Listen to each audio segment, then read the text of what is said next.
सातारा जिल्हा परिषदेच्या सत्तेच्या समीकरणात भाजपनं मोठी बाजी मारली आहे। राष्ट्रवादी आणि शिवसेनेला धक्का देत आपला झेंडा फडकवला। मात्र या निवडणुकीत हाय व्होल्टेज ड्रामा झालेला आहे। या निकालाविरोधात आता कोर्टात जाणार असल्याचा इशारा मंत्री शंभूराज देसाईंनी दिला। तर यात आमचा काहीही संबंध नसल्याचं शिवेंद्रराजे भोसलेंनी स्पष्ट केलं।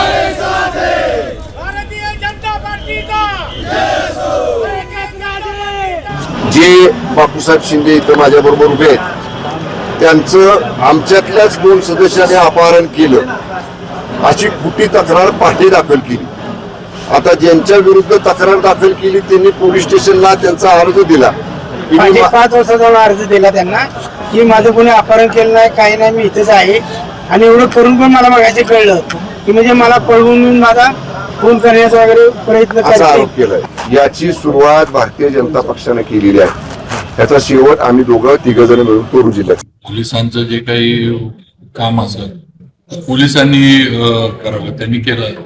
त्यांच्याकडे जे काही समजा काही तक्रारी वगैरे असतील त्या पोलिसांचा विषय। आता पोलिसांच्या ह्याच्यात आम्ही काय पोलिसांना आदेश देत नाही किंवा आम्ही काय पोलिसांना नाही करत। आता त्यांच्याकडे जे काही कंप्लेंट दाखल झाल्या असतील किंवा काय जे काही त्यांनी कारवाई केली असेल पोलिसांनी केली, त्यात आमचं काय